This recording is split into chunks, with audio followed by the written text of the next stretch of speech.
welcome to Savage Minds. I'm your host, Julian Vigo. Today's guest is Dr. Oliver Villar, a political scientist at Charles Sturt University in Australia, where he has taught international politics, sociology, world history, Australian politics and social policy, and media studies since 2009. His research interests include international relations, international political economy, class analysis and class relations, geopolitics, foreign policy, and imperialism. His work has contributed to critically unpacking the official propaganda of the United States, which shapes much of our thinking about world history and politics in the West. In 2011, he co-authored the book Cocaine, Death Squads, and the War on Terror, U.S. Imperialism and Class Struggle in Colombia, which was published by Monthly Review Press. This study expands on his PhD dissertation on the political economy of Colombia, cocaine, and U.S. imperialism. He has also written extensively on U.S. imperial power and Latin American politics. Since the peace deal between the Colombian government and sections of the Revolutionary Armed Forces of Colombia, FARC, in 2016, Oliver has followed China's rapid trajectory as a superpower and clash with the United States over the control of resources such as minerals and metals in Latin America and global influence. His most recent work, published by Routledge, critically analyzes 21st century imperialism, that is, capitalism in its most aggressive and developed form, which is the driving force behind an intensifying rivalry between the US and China. I welcome Oliver Villar to Savage Minds. One thing that constantly amazes me is how little Americans know about their own government's involvement and proliferation of the drug trade. This is your area of expertise. Hence, I think it would be excellent if you could begin today by discussing your previous work on the politics of drugs, where oil and war intersect, and how this applies both to the U.S. historical meddling in Latin America, to include direct and soft coups, the financing of guerrilla groups, and the most recent U.S. invasion of Venezuela, to include the kidnapping of its president, Nicolas Maduro. Well, basically, my interest in the drug trade in general starts with, of course, my academic studies, which first delved into the war on drugs generally back in my undergraduate years, but then it proceeded on to look into the broader picture of drugs as you could say, a crucial imperial commodity, as I call it, that has been intertwined with the global financial system. So from there, I asked some pressing questions. How is it important? In what way, and how does that fit into the big picture of things? And then it's really Latin America and the drug producing zones, which I had to, of course, investigate. Now, there's a whole history of imperial history of this connection between great powers and the drug trade. We go back to the British opium trade. We hear the stories and histories of the British East India Company. You look at how the British basically imposed opium on the Chinese by breaking their backs and imposing drugs on the Chinese market, and so on. But it's really this missing link when we talk about modern drugs, which really got me fascinated, because it's really in Latin America where the cocaine trade in its modern form there had to be some history and political economy put together. So I looked at what the US was doing. It brought me back to heroin and opium, and you look at the Golden Triangle, you look at the Golden Crescent, wherever the United States has had a presence, there's always been an explosion of drug production. Of course, there's the story of the Golden Triangle. The whole Golden Triangle was basically a creation in response to American efforts to fight the Chinese communists. The Chiang Kai-shek, for example, the leader of the nationalists, was a well-known drug trafficker. And from there, the drug trade, as it was known, basically shifted westward, which helped form and become the Golden Triangle as we know it. Then comes the next chapter with the Golden Crescent, the War on Terror, and of course the growth of opium after the American presence. Then the Taliban takes over. We see a completely different picture. Less drugs are being produced and so forth. But then again, Latin America is just missing in this story. So I look closely. In the 1980s, you're basically seeing um, a picture where Colombia doesn't even make the story. It's really the Andean cocoa growing zone, which at that point is Bolivia and Peru. Colombia isn't even yet a cocoa producer. But it's the 1980s where the United States starts to have a presence. Of course, there's a rhetoric of the war on drugs, but there's also a rhetoric on trying to link both the drug trade with leftist states and, of course, leftist guerrilla movements. And from there, we see Colombia actually emerging more and more as the center of cocaine production. So that's basically the introductory um, story of my road to understanding Colombia, where it was once, of course, never a traditional cocoa-growing country, but it's with the US presence and its war on drugs, and then the war on terror after 9/11, where Colombia really becomes that center of cocaine in the world, which continues to be the case. And then what's interesting with the whole story with Maduro being kidnapped, of course, is again, we're seeing a return of that narco terrorism rhetoric, which, of course, started in the 1980s. This is, again, the cocaine decade where there was a cocaine explosion where cocaine was being manufactured and was really setting the scene in Colombia. And this has been used, the rhetoric of narco-terrorism, to accuse anything left-wing, to demonize and to pin it to the drug trade. But of course, as we know, and as the DEA knows, Venezuela doesn't play any major role in the drug trade. It's, of course, what I call the crystal triangle of Colombia, Bolivia, and Peru. But it's Colombia that's really the center of everything. But the dynamics of both the drug trade and now the politics of the region, which is so dynamic and changing, is what I've been paying attention for quite some time now. I hope that helps in an introductory way.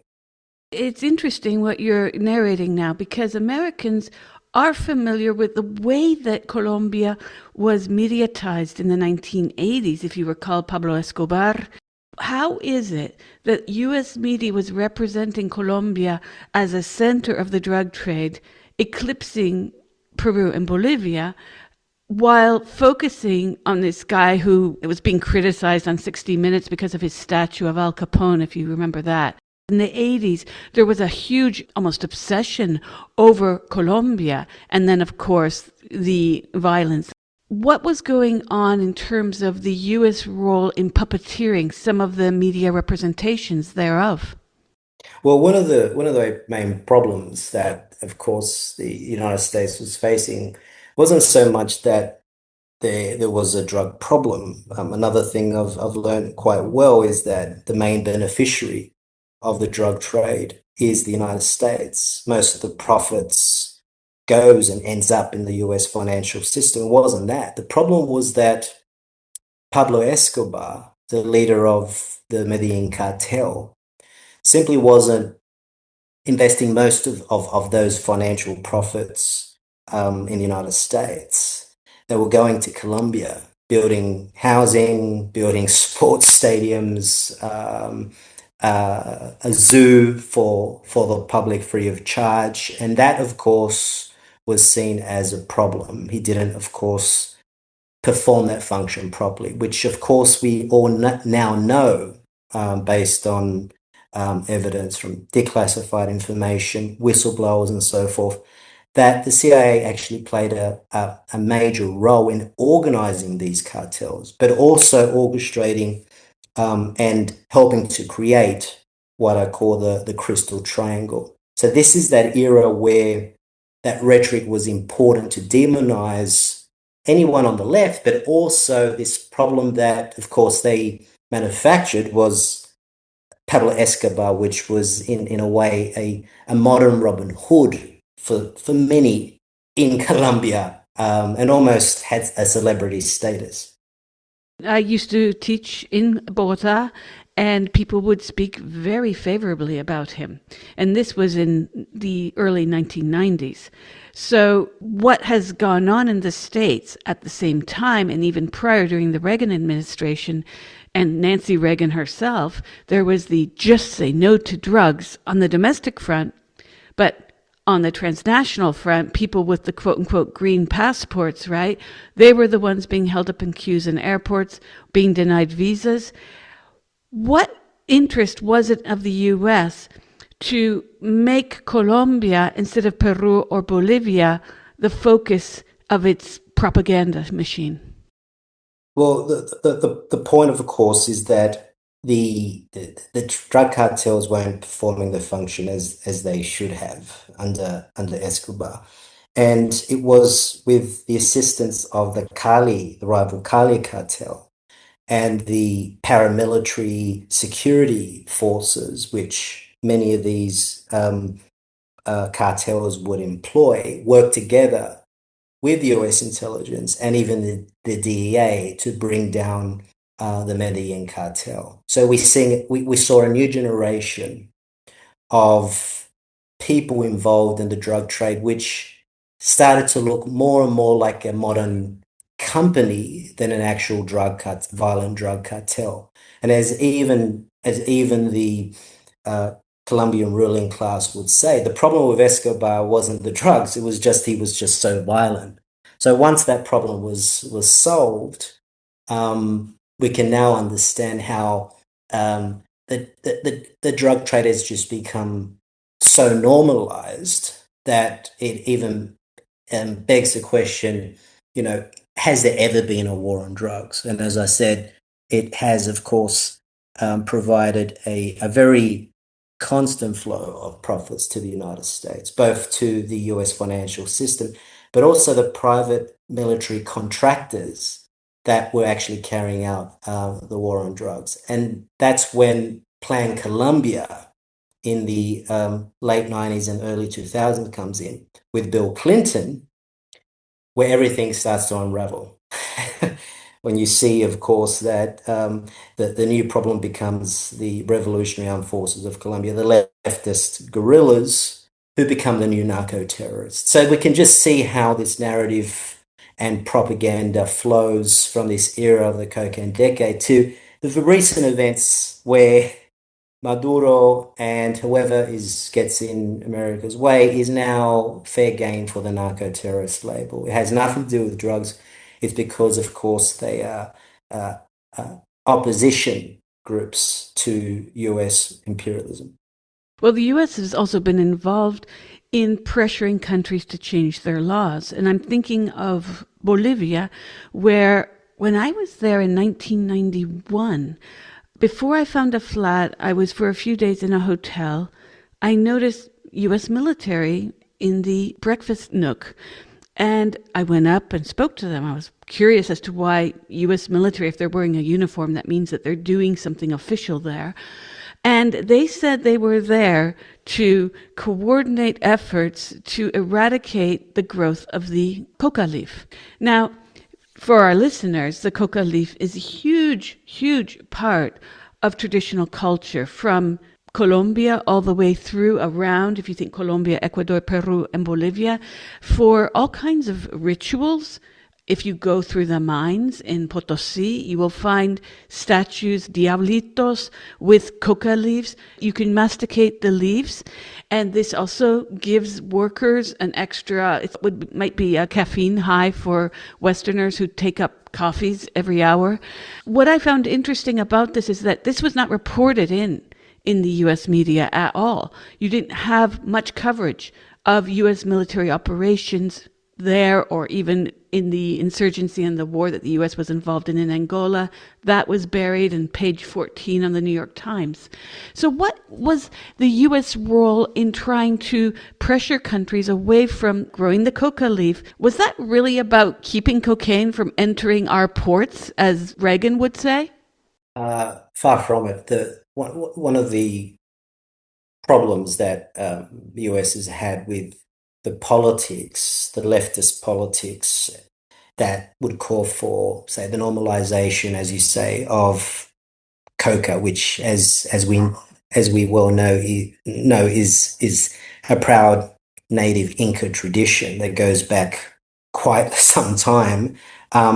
What they don't want, and this is the real fear, is that it becomes legalized to the point that everything else follows. And this is one of the issues that Gustavo Petro, the Colombian president, has faced, is that he's called for the decriminalization of even cocaine, and to use preventative measures and education and so forth. The very things that we all know is the best way to combat the drug problem. So that's the greatest fear, that people get educated about the history of coca, which is not cocaine, as you say. And that's really been part of that agenda. Keep it illegal. That's where the money is. We see that in all other walks of life, in the criminal life, human trafficking, any form of smuggling, you name it. Prohibition didn't work. So that's pretty much the agenda there. And when you speak of the tradition, again, when we go back to that imperial history, it was actually the Spanish colonizers which first introduced the cocales, or the land used for coca plantations, which was used as a means to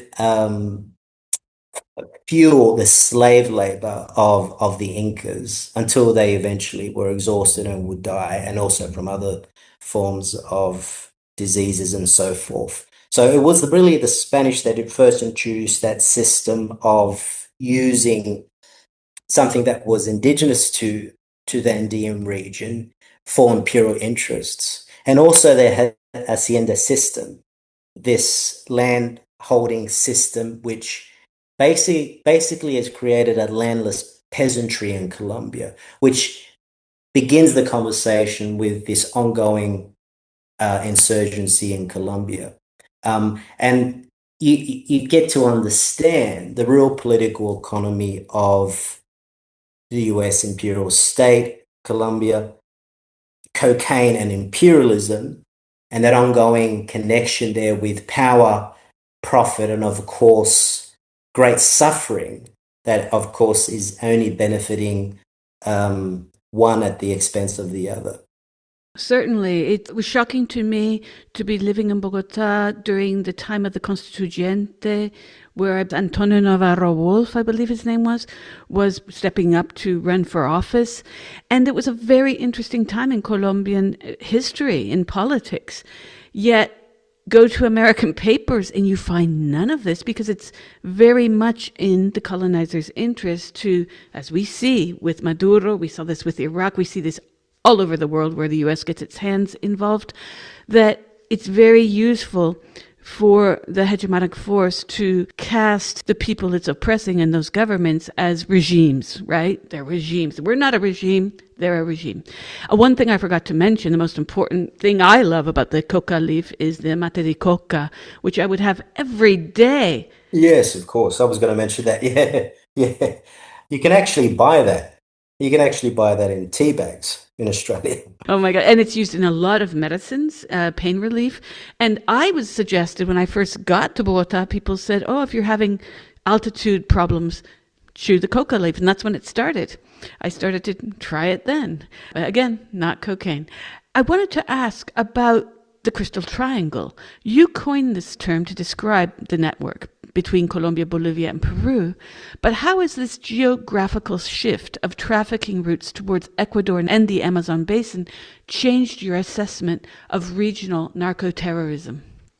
How it's changed since the 1980s, or The shift towards Ecuador and the Amazonian basin yeah, has yeah. maybe changed your ideas about not only obviously the Crystal Triangle that could become a pentagon or something, Mm, but what has shifted? Because also mm, Ecuadorian politics is another yeah, bugaboo for the U.S., right? yeah, They yeah, like their far right leaders, yeah. but Yeah, I see what you're saying.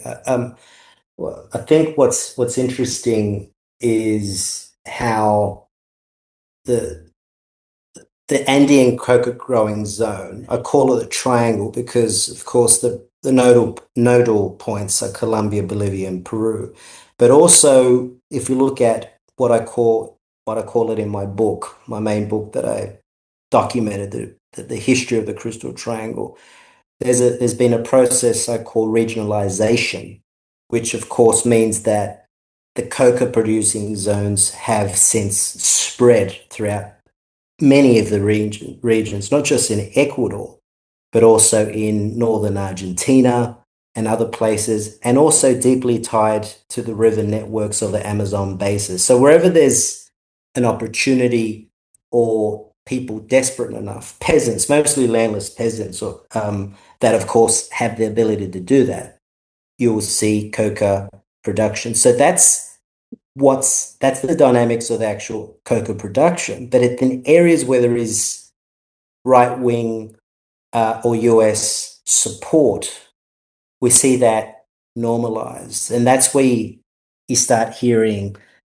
concepts like narco states, which Colombia in many ways has been and continues to be. The difference with Petro is that, as he admits himself, he is really not in control of everything. You still have this ongoing narco bourgeoisie that controls the politics.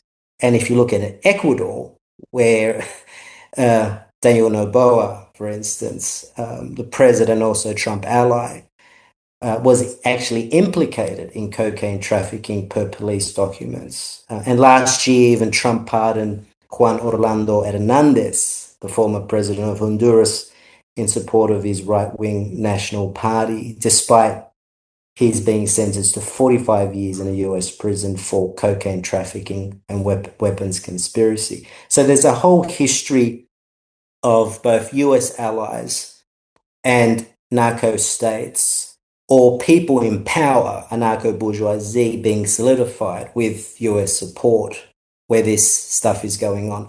Just as another footnote, which I think is very important, the Delta Force team that actually kidnapped Maduro is widely regarded as operating a large drug cartel and is stationed at Fort Bragg, North Carolina. There's a good book that's came out last year about this that documents this as well. So, as since the 1980s, more and more information is coming out about the importance of both drugs as a commodity, drugs as an important source of revenue for the US financial system, but also drugs as a form of geopolitical power, as the CIA has described it. Because, of course, with drugs comes corruption, comes influence, and comes, of course, control. The problem always, again, is when there are left wing opposition groups or even anyone independent like Pablo Escobar. That's when the whole narrative breaks down. So what I've done since then is try to puncture that official US propaganda. It's narco terrorism, sure, but it's the United States that is carrying out this narco terrorism. And also the terrorism, if we look at the growth of death squads or paramilitary militias, that of course are the main, you could say, runners of the drugs. I mean, everyone knows if we go to Colombia, for example, who the monopolists are and who controls the distribution routes. The DEA also knows this. It's the Clan del Golfo, for example, which is the largest and most powerful drug trafficking organization in Colombia. And it's also part of that neo-paramilitary group, that history of paramilitary groups who protect the drug trafficking. And they're the ones, of course, that are part of that history of collaboration with US intelligence.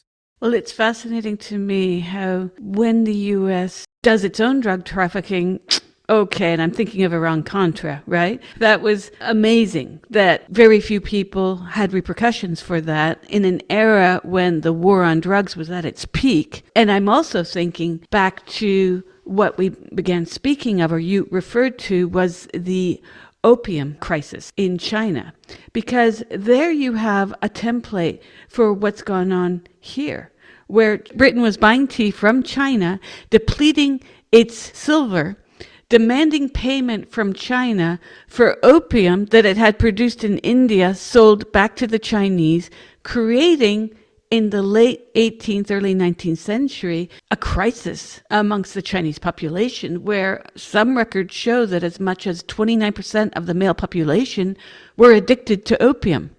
And it seems to be a bit of a copy and paste in terms of an economic model, is it not? Absolutely. I mean, it was the first opening of China, so to speak. I mean, we know about the opening of China during the Deng Xiaoping era. This was the real opening of China to Western globalization, if we want to call it that. That basically brought the Chinese to its knees. We've heard of the Industrial Revolution in England, but if we go back to the 18th century, it was really China that was in many ways the center of economics in the world. Who knows what would have happened had the British not succeeded in actually imposing opium on the Chinese. Of course, their backwardness in terms of the way in which the world was turning. Then we had the Industrial Revolution, of course, things turned out very differently. But yes, it was, of course, through opium that British imperial power was able to deal with that problem. And the United States has pretty much learned from previous powers how the value of both drugs as a corruptive force, but also an economic and political force, can be used to its advantage. You have argued that cocaine functions as an imperial commodity essential for capital accumulation. How do the profits from this illicit trade integrate into the legitimate global financial system, specifically within the US banks? Well, firstly, it's important to understand how it actually works to begin with. One of the things that was so obvious but no one put together was that obviously it's the United States benefiting from that. We call that money laundering. Anything over $10,000 that gets deposited into the US financial system needs to be, of course, accounted for, but it doesn't get reported. So we know about that. But at the ground level, US Southcom, US Southern Command really is the one that coordinates pretty much everything in the Western Hemisphere. But it's the US Army Special Operations Command at Fort Bragg, the folks that, of course, carried out the kidnapping operation of Maduro, that have been, of course, overseeing a lot of the drug trafficking. But since, of course, the Plan Colombia, where much of these operations went private and were, of course, privatized through private military companies like DynCorp, that, of course, those operations have been a lot more secret and covert. So they're the ones moving the stuff. It's basically military forces coinciding with, of course, the Colombian military. This has been well known for years. That's also been the case in the Golden Triangle. But when it gets to the US financial system, no one asks any questions.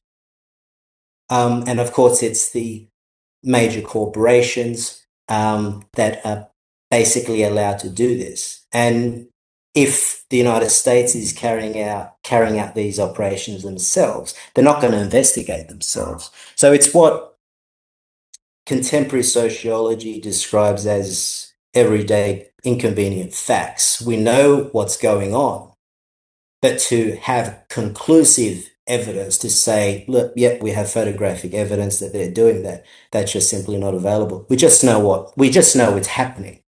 And we know that from both financial sources, whistleblowers, and of course, people who are actually carrying out many of these operations or did carry out these operations. I named many of these individuals in my work, that they're former DEA, former CIA operatives that have worked extensively in these things.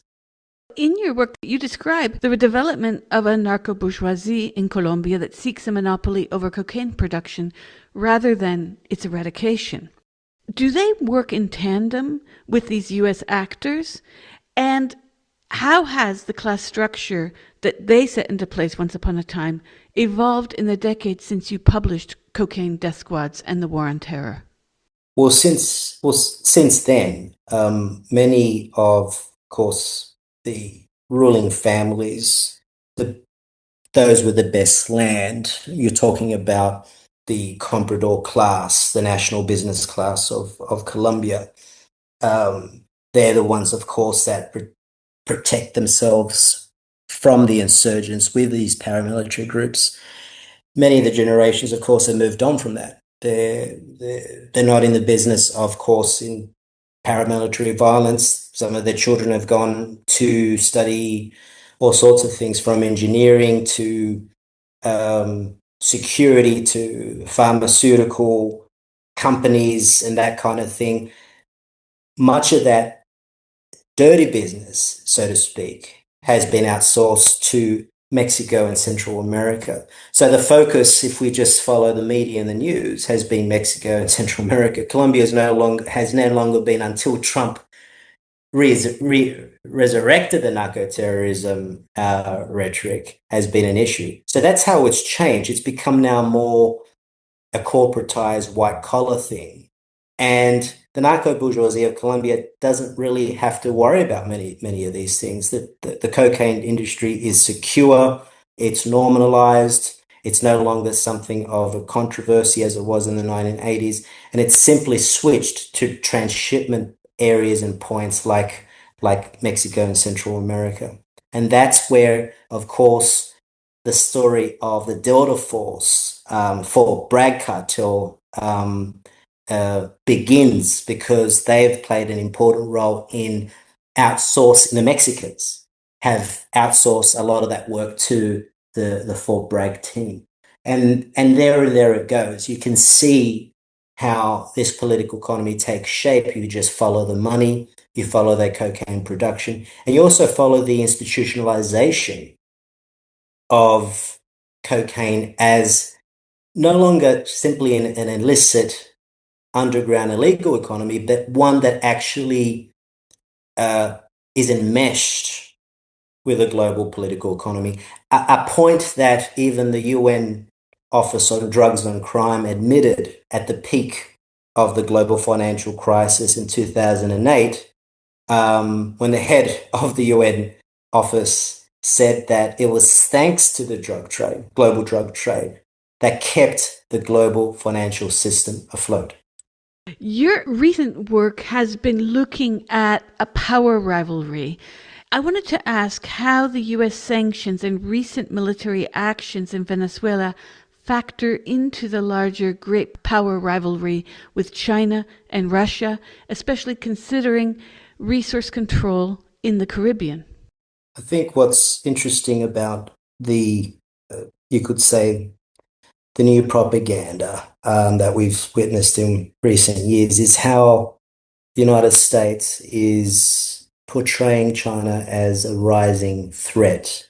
And again, it's the same business as usual. If there's any opposition, there's any independence, from US domination, has to be demonized, as I've been talking about with regards to the narco-terrorist problem. Now, China is somehow seen as a threat. Now, in some ways, there's some truth to that because China is, of course, a serious competitor and rapidly becoming a superpower in its own right. We know that as a China as a manufacturing superpower, sole manufacturing superpower, but now a high-tech superpower. But when it comes to Venezuela, it's interesting because uh, the whole Venezuelan situation has been painted as a, you could say, something almost existential to Chinese interests, that it's been some major negative for China because it was the largest purchaser of Venezuelan crude oil. So the narrative is that, of course, China now has to find other suppliers and so forth. But contrary to popular belief, and this is what I found very interesting, Venezuela simply doesn't produce enough crude oil. And China is actually well insulated for any supply shocks. And we know that if we just look at, for example, sources like the US Energy or Information Administration, which shows that countries like Saudi Arabia and Russia produce way more oil than Venezuela ever could.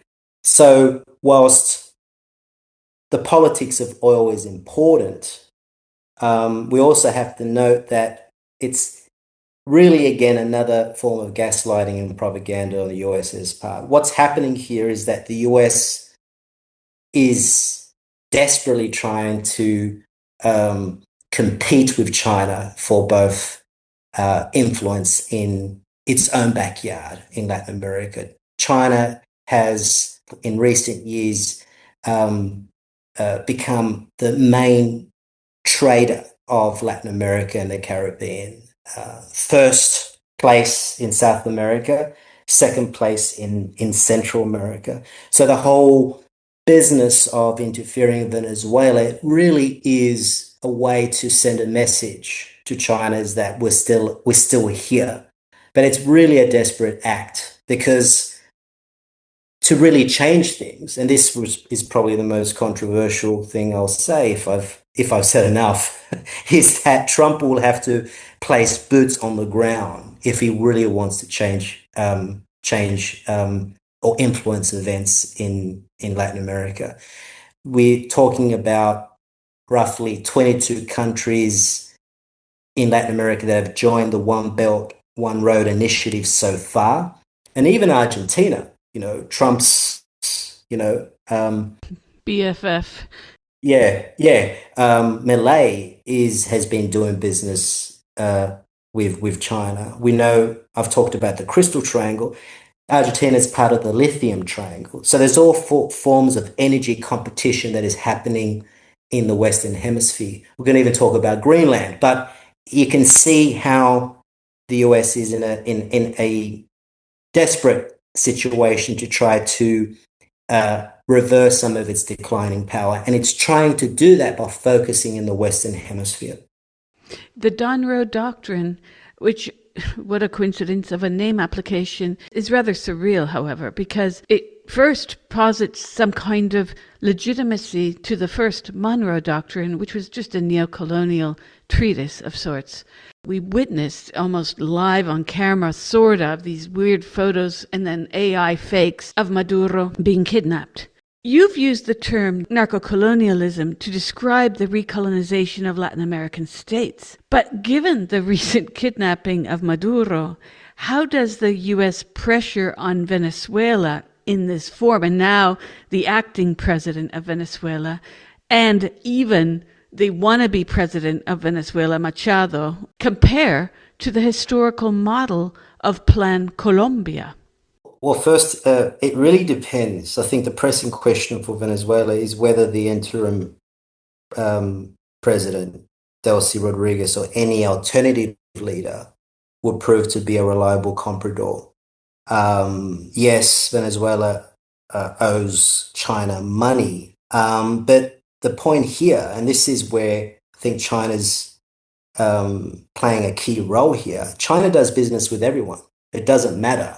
Um, I mean, Venezuela's membership for BRICS was boycotted by China's main ally in Latin America, Brazil. So there's no love lost here. From a what I call a 21st century imperialism perspective, and I mean everyone engaged in imperial rivalry.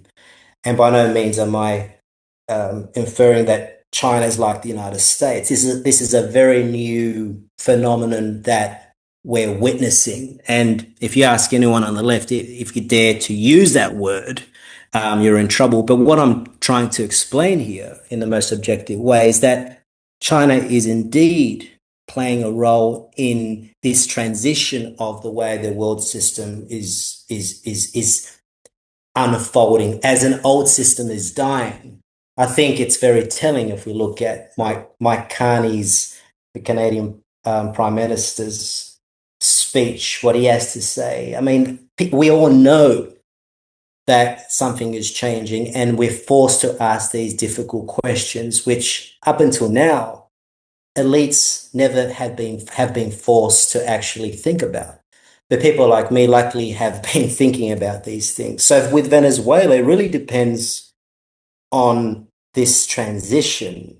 And up until now, no one really knows what's coming next. But when it comes to, as you say, this narco-colonialism, um, as many Colombian presidents have admitted, the only true integration that Latin America has ever achieved is through the drug traffickers. What's happened since then, right? And this is even beyond Plan Colombia. Since the commodity boom in 2014, China has successfully been able to penetrate Latin America and the Caribbean through its One Belt and One Road initiative by absorbing much of these natural resources. And that's where I think there is something to say about a new dependency trap emerging. But it's different because, unlike the United States, China is offering, and this is where my new research is looking at, is offering some form of integration, leaving it up to Latin American governments to decide what to do with this newfound, you could say, economic freedom. There's a new industrial base being created. There are ports, there are bridges, there are infrastructures being built. There's alternatives to even the Panama Canal. There's all sorts of things emerging. So that is a very dynamic process taking shape as we speak. And that's where I conceptualize the US rivalry within that context of what I call 21st century imperialism. You're listening to Savage Minds, and we hope you're enjoying the show. Please consider subscribing. We don't accept any money from corporate or commercial sponsors, and we depend upon listeners and readers just like you. Now, back to our show.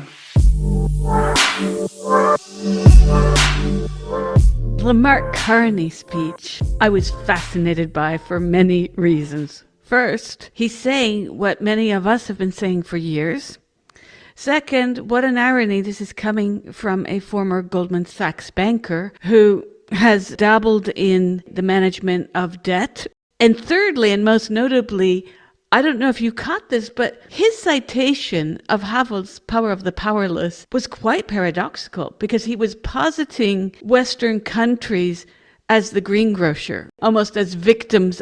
I found this quite interesting because he was trying to, it was almost like the bailout of the banks in a way back in the day when Americans were protesting that.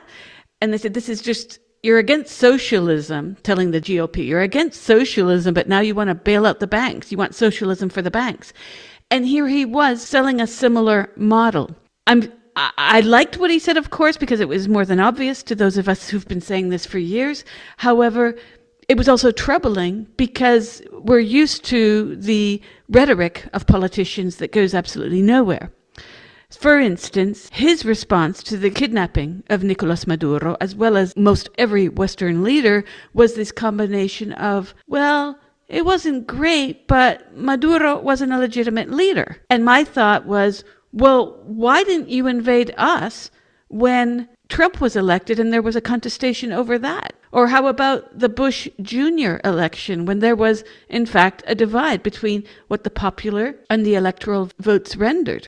I'm just wondering what your thoughts are on how countries like Canada, but we can go even to France and any of the EU nations that have been sitting on the fence about a kidnapping of a sitting leader. Uh, I think it speaks for itself, the hypocrisy of the West, but also the sense, of course, of desperation, not of just Washington on how to maintain its hegemony, not only in its backyard, but around the world with a rising China. But what, as Mike Carney described as the middle powers, what are they going to do? I've argued for some time that Australia, for example, is in a perfect position to basically benefit from both uh, China and the United States.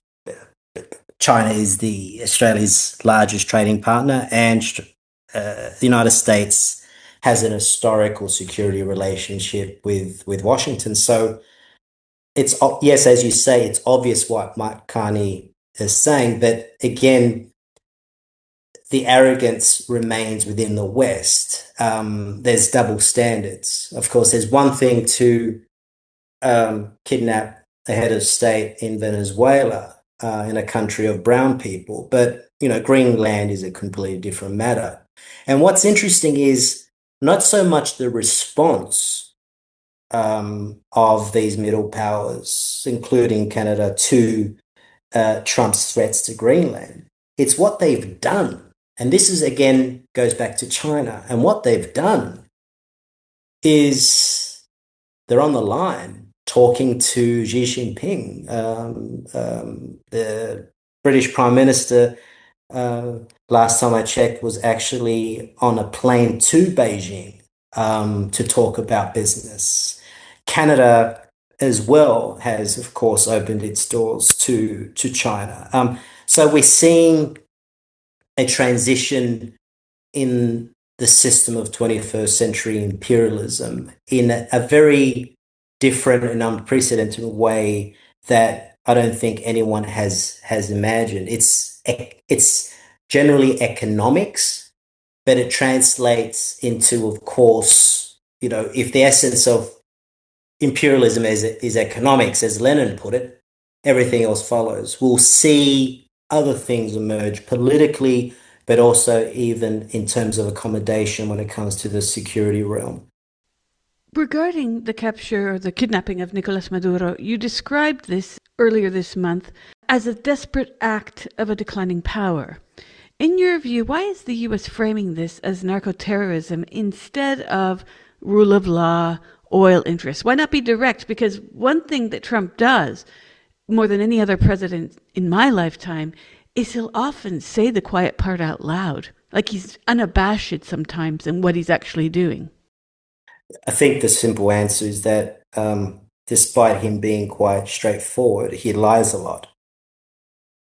And that's basically the whole story of narco-terrorism, by blaming Maduro. And of course, and Venezuela being responsible for the drug trade in Latin America. I mean, there's all sorts of very awful things that you see in social media and right-wing media. That way it distracts attention on the more serious and real issues. And that, again, makes you think about the amount of dishonesty of Trump as well. For example, the US Justice Department even admitted that Maduro is not head of the Cartel de los Soles, and that it doesn't even exist. Yes. In fact, the phrase, Yeah. in fact, the phrase the Cartel of the Suns, which translates into English, emerged in the 1990s when Venezuelan General Ramon Villar was indicted on charges of drug trafficking. And the whole thing of the Suns is based on the fact that Venezuelan generals wear sun-shaped insignia on their uniforms to denote their rank. And when we go back to the 90s, federal prosecutors found that while heading Venezuela's anti-drug unit, Guillen smuggled more than 22 tons of Colombian cocaine into the US and Europe for the Cali and Bogota cartels. And so we can understand, again, this ongoing relationship between the United States and drug trafficking. That Venezuelan general, by the way, like Manuel Noriega of Panama, we now know worked for the CIA. It was a major CIA scheme, which was, of course, reported across the um, uh, press throughout that period. And in 1989, in similar fashion, under US President George H.W. Bush, the US invaded Panama to arrest Noriega on charges of drug trafficking. So all this business about Maduro and his wife being narco-terrorists is just nonsense. So yes, Trump is very straightforward, but there's an enormous amount of propaganda, which you could say adds another layer of propaganda. Despite Trump calling the media fake news to many respects, he always has been. He's created a very interesting media landscape where, unless you're a fanatic, you'll miss those details where his lies are not always easily identified. No, it's true. He sort of masks his lies within his rhetoric of saying everyone else is lying, which he was also right about, and we knew that as well. It makes me think a lot the next step here, because you've got Delcy Rodriguez in power. She's slated to go to Washington. I'm thinking, isn't she worried about being kidnapped too? And then given the legacy of her father, she's walking a very thin tightrope here. Do you think that the risks that the U.S. is pursuing with a path of invasion or direct intervention will pan out given the current political climate? Plus, Rodriguez has a lot of support, it would seem. I think we can't rule out a major US military intervention anywhere. And I think this is where Trump is a master of the media. He will say something and then he will change tomorrow. So nothing's finished, really. It's not really over, whether it's Venezuela, whether it's Greenland, whether it's the Ukraine war, whether it's Gaza. He keeps people guessing. But again, if we keep our focus on the facts and the evidence of the fact that the United States is not just a declining power, and we can see that with its loss of influence in Europe, its inability to even rein in Israel, and also the most dynamic area of this transition in 21st century imperialism, Latin America. The best person for the job in the United States is Trump from a ruling class perspective, because he's the one that is making these tough choices, but also playing a huge gamble with what he's or might be prepared to do, because they've basically run out of ideas, the US ruling class. They have to engage China, but they also have to engage in this very aggressive, or like what I would call decadent form of imperialism. I was thinking yesterday about his selling off seats to the Board of Peace, 1 billion a pop. In fact, Netanyahu can be on the board apparently. You can have war criminals on the board. And he sort of pulled an apprentice there. And he does a lot of these real estate deals as part of his political mobility, which is interesting on the one hand, frightening on the other. I'm not very hopeful for Gaza, but what we've seen with Maduro is also indicative of more of the Western hypocrisy that people of Latin America already know. What's interesting is to see the way that Americans are seeing this on social media, and they're witnessing the hypocrisy. And now you've seen, since Gaza, I'd say, a rising discontent amongst American right wingers.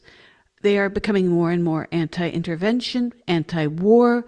They are seeing the problems in the ways of the old GOP. Your work often criticizes contemporary imperialism. How would you distinguish the kind of imperialism that we're seeing now, where it's Greenland, Ukraine, that's a good invasion, but this is not a good invasion, and it's sort of whack-a-mole with what's good and what's bad. The human rights of Ukrainians matter, not of Gazans. How do you distinguish this imperialism of the 21st century from the traditional colonial models of the past? I think the main differences is that it's it's an imperialism in its most aggressive but developed form, where the United States is no longer calling the shots, all the shots. And this is where, again, China is playing a major role as not just as a global South leader, but a country with advanced capitalist characteristics and also a very formidable military force that has kept the United States at bay. Um, Several military studies have shown and documented quite well that any attack on China would be very risky for US forces. So that's what allows China on a military front to be able to um, unravel its One Belt, One Road initiative, which is arguably its principal avenue of influence, global influence in the world. But that's where the United States is getting very sloppy. It's its soft power. It's of course its wealth that in many ways is held together like a house of cards. And it's the only way in which you can hold it together is by continuously printing money, but also continuously waging wars. And what does China need to do? Not even fire a shot. All it needs to do is emerge as the adult in the room, and emerge as a credible world leader. And that's where what I find very interesting with Trump's proposal of the border peace, where many commentators are saying that Trump wants that to be perhaps a alternative to the United Nations. China's stance has been quite clear. It's rejected that, reaffirming its commitment to a UN-centered international system. So that's the irony of it all. China has emerged as this credible force in world affairs, both economically and politically, um, without having to do very much. While the United States, even before Trump, um, deteriorates and gets more and more desperate, unable to find any real solution to a problem that the United States itself created. And when you look at the history of China, that's something I've been looking at as well in recent years. Um, in many ways, China is a creation of the United States. The United States just could not accept that China, since America's land war failures in the Middle East, started to act in its own interest. And to a lesser extent, you see that even with Russia. I mean, Russia was meant to be just, a lapdog for the West at the end of the Cold War. And under Putin, you see, of course, a very different political animal emerge. And it's interesting when you look at the Ukraine war a little bit more closely. A RAND study in 2016 argued that a conflict with Ukraine should serve as a way to contain China. All of that has failed. In fact, what the United States, again, has created a problem of its own making. It's brought its main adversaries, Russia and China, closer together, but also the global South in many ways. In an imperfect form, of course, we see what's happening in the Middle East. We're seeing what's happening in the Somalia and other places. So in a way, Trump is trying to contain everyone now, not just China. And that's where the Greenland situation comes in. By keeping Europeans down, and pretending to walk away from Europe. I mean, there are still US military bases across the world in Europe. What Trump can do is, of course, try to coerce others to do what it wants it to do. But we're now seeing some real pushback of finally by some of its allies to question all of this because what's going through their heads is probably, hey, maybe this is not working out for us. I mean, you look at what's happening in Europe, it's basically deindustrializing. Do the Europeans actually want that? And if you talk to the global South, I mean, you don't need to convince them. They understand the situation. So now, in many ways, we're all global South. We're all thinking about what we should do with the aggressor. So I think if there's anything positive that comes out of all of this is that the debate about whether the US is an imperial power is well and truly over. I'm just pondering the UN structure. One of our writers a couple months ago suggested that the UN no longer be housed in the United States since the US has completely abused its power, not only long-standing vetoes over Gaza, but we see that, for instance, with the kidnapping of Maduro, all these attacks on Iran, what looks to be clearly a coordinated effort by the CIA, Mossad, and MI6 in Iran to destabilize that country, it seems that these forums are failing to hold the U.S. accountable. And then Carney's reference to these middle countries, these medium-powered countries, these are words. We're not seeing actual Spain getting together with Brazil and Colombia and making a statement at the UN. That's still not happening. It took so long for even basic words to come out in condemnation of what Israel is doing in a genocide, and even then, you still can't say genocide. I'm thinking about the media parrots that you have discussed in your work. We are seeing, both from academia to my work in journalism, the way in which media, and I'm talking about the BBC, I'm talking about entities that ought to be more involved in objectivity, taking party lines, becoming almost the Politburo for these entities. What do you think the role of media is today? Because it's now a joke as the fourth estate, but it seems to be having a toxic effect on the other routes to power and the ways that democracy can be handled in terms of giving the public information and transferring the voices of the public back to the powers that be. I think it's been well known for some time now that the mass media, the corporate media, the news media in general, in the West has basically been a mouthpiece for power for quite some time. I mean, there's been some well-known studies like Noam Chomsky's Manufacturing Consent, Michael Parenti's Inventing Reality, even before Manufacturing Consent. So we know how the media operates. What's happening today is that the mass media is just largely irrelevant. And we know that with ratings, drops in ratings, and we know that with the explosion and growing popularity of the social media. So the narrative now, where once the United States could dominate, is also being lost. So this is not just a decline of US power and influence, it's a decline of US hegemony, and that includes America's dominant role in news, information, and propaganda. Now we get access to many other narratives. You could go to social media, you can listen to Russian perspectives, Iranian perspectives.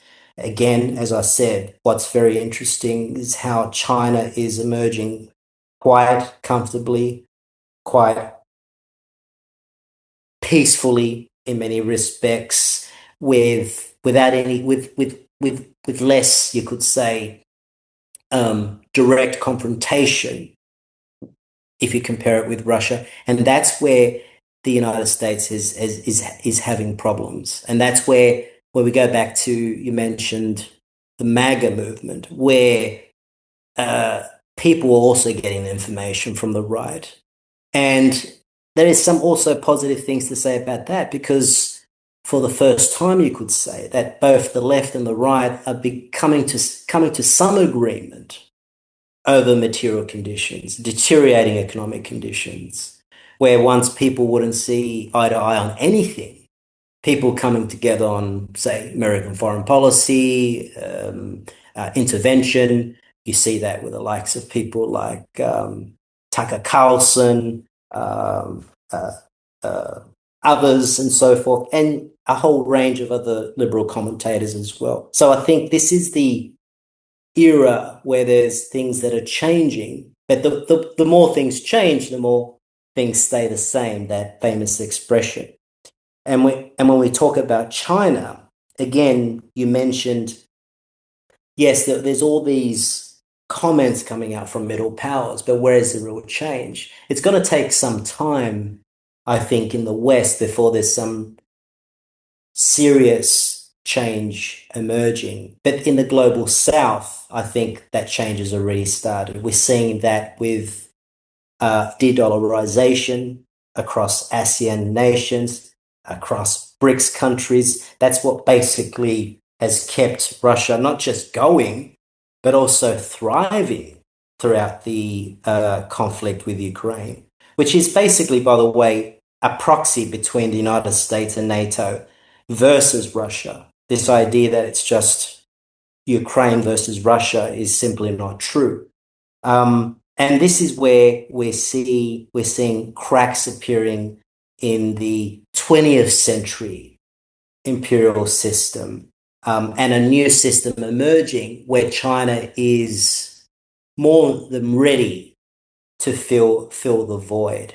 And slowly but surely, we're seeing Western countries and definitely the global South, where we're seeing the thrust of that emerging in the BRICS and the ASEAN groupings, rallying behind or shaping some consensus, or what's known as the Beijing consensus, when it comes to the Western hypocrisy, and of course everything else that goes with it. The deindustrialization of Europe is something that is vastly affecting Germany, and it has been for the last few years.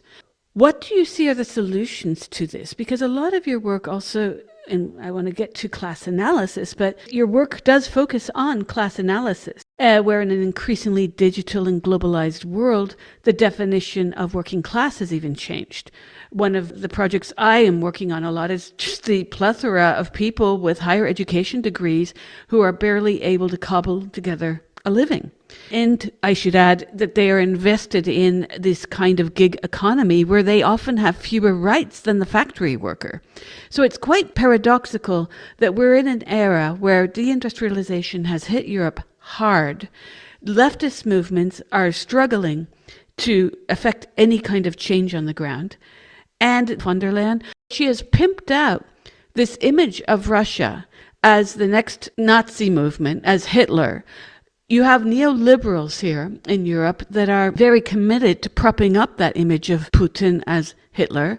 Meanwhile, who's paying for this? We are. Our electric and petrol and natural gas prices have increased fivefold since the war in Ukraine.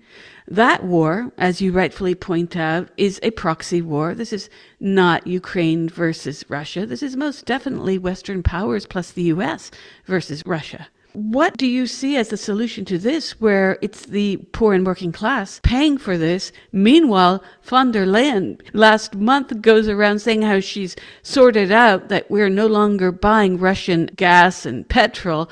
No, what they did instead, talking out of both sides of their mouths, is they've basically arranged to buy all these resources from India, or India that's been processing Russian oil. Think of the footprint on that ecologically. And we buy that back. So it's gone from Russia to India back here, and we're paying 4 times as much, at least. Well, this has been the plan, the US imperial plan all along with the war in Ukraine. It was not just to contain China through by trying to weaken Russia, but backfired, but also to keep Europe completely vulnerable to whatever the United States wants to do. And this is where now some middle powers and European powers are beginning to question, well, what do we do now in this situation? Is this all going to work for us? But the problem is, there's not much that Europe can do because they've completely sold all their ability to actually act independently to the United States. And in fact, now they're completely reliant on buying weapons from the United States to keep the Ukraine war going.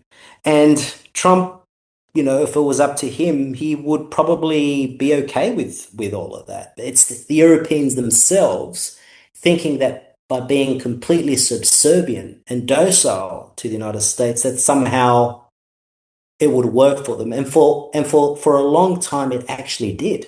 They didn't have to do very much or think about foreign policy. The United States basically had their back.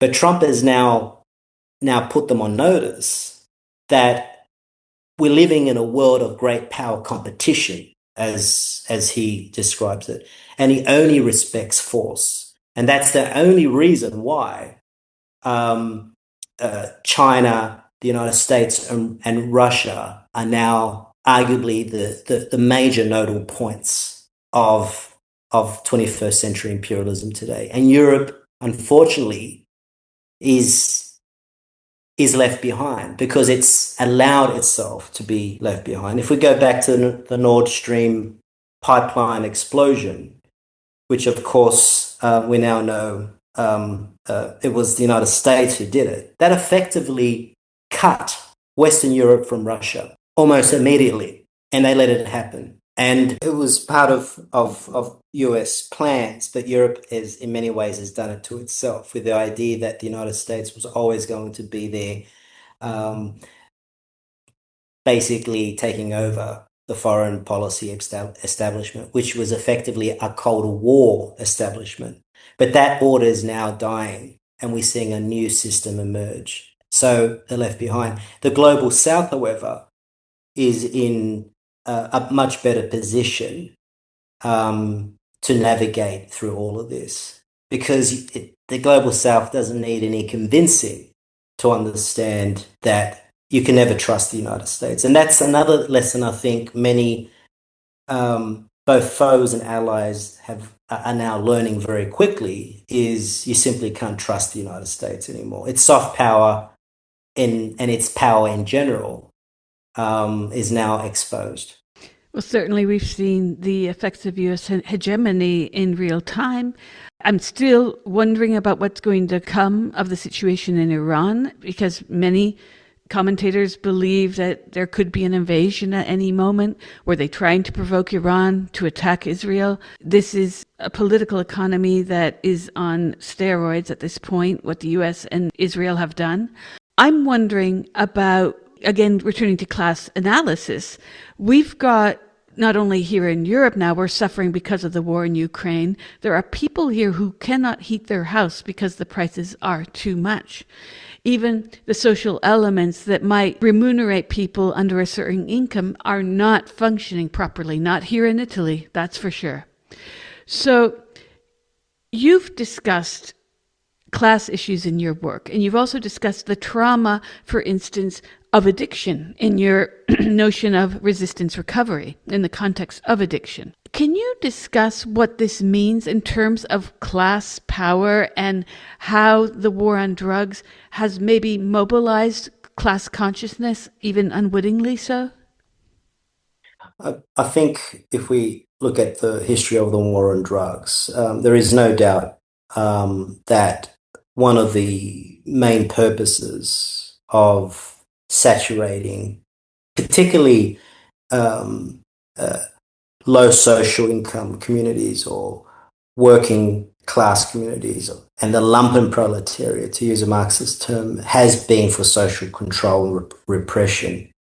In some ways, it's helped to develop class consciousness, but it's also gone a long way by basically decimating any opportunity for class solidarity in places like poor places like Los Angeles and the Bronx and so forth. But since the 80s and 90s, we're seeing increasingly more and more people waking up to the fact, and this is, I think, a generational thing, where people, young people who haven't been indoctrinated with, of course, the Cold War establishment propaganda, where they can see and educate themselves much better over issues like the Israel-Palestinian conflict or the conflict in Ukraine, which are not corrupted by these influences. So I think that's where the young people really is the hope here. But just going back to class analysis, another thing which is worth mentioning is that since the end of the Cold War, the left has been decimated because of that propaganda.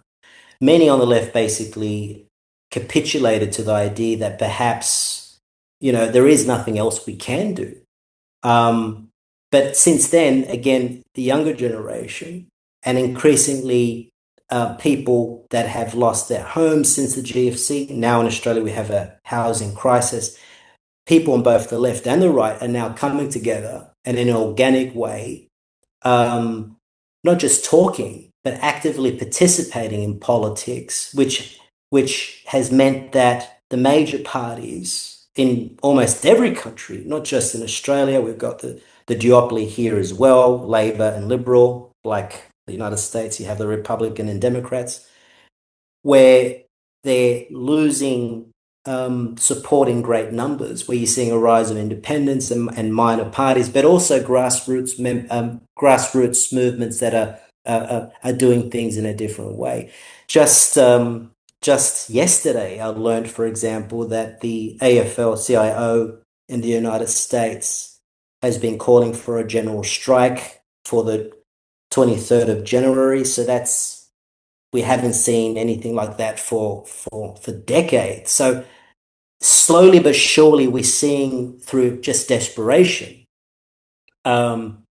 people finding their own voices, independent on 21st century Cold War politics, even 20th century left-wing politics, and finding their own way. And I think that's where the new struggle is emerging. I read an interesting piece the other day by Amin Hussein, a Palestinian academic and activist, and he describes all of this process as the art of decolonization. And there's a famous essay he refers to, titled "Decolonization is not a metaphor," and that's where it starts. It's by raising awareness, consciousness, and being patient with one another, listening to each other, and putting political differences of the past, which again mostly go back to the 20th century, and dealing with the pressing issues at hand. So I think that's where it is. It's the class dynamics, the generational changes that we're seeing amongst young people on both the left and the right. The Charlie Kirk's story is all about that. And I think that's where I think it is very promising. Yes, I agree with you completely. And the very young on the left, very young, I don't know what age I'd start at, but they're starting to push back against identity politics, which I find refreshing because that was a huge derail from talking about class. And it was isolationism of people in their bubbles rather than working across. One thing I also noticed during lockdown is how leftist outlets like Jacobin were often pushing lockdown. And who was criticizing it? Tucker Carlson. He was also talking about class issues. I was impressed. So it's very interesting to me how the left and right have done what I call strangers on a train. There's been a crisscrossing. If you look at what's happening with Iran, the GOP is pushing it far less than the Democrats, and it's frightening for me to watch. It's a bit Schadenfreude of sorts. Yeah, I think it's very promising to see all of this. It just reminds me of that famous photo of the Black Panthers with the uh, uh, student white groups and the redneck groups, so to speak, that were working in what poorer white communities coming together. Of course, the history of counter interplo, the whole history of Nixon's dirty war against the Black Panthers destroyed all that. But it gives you an indication on how history repeats, but also in a different way. It's just a matter of getting involved and being and participating in this history. And we're witnessing all of this if we pay close attention. And of course, it's not perfect. Even the people we sympathize with or listen to on both the left and the right, we won't agree with everything. But that's where it starts, you know. And this is where I think the serious work needs to be done. I think the problem, again, when we talk about intellectuals, you know, we have a tendency, particularly in institutions, to simply recycle ideas rather than produce knowledge. And on the left, of course, much of the Cold War establishment and the 20th century left-wing-ism that existed was all about, you could say, uh, obedience in some ways. Now we're seeing this real expression of trying to understand things in concrete form. Now, of course, we always have had allies. The question is, we also now have to understand opportunities, and I think that's where the real test will be.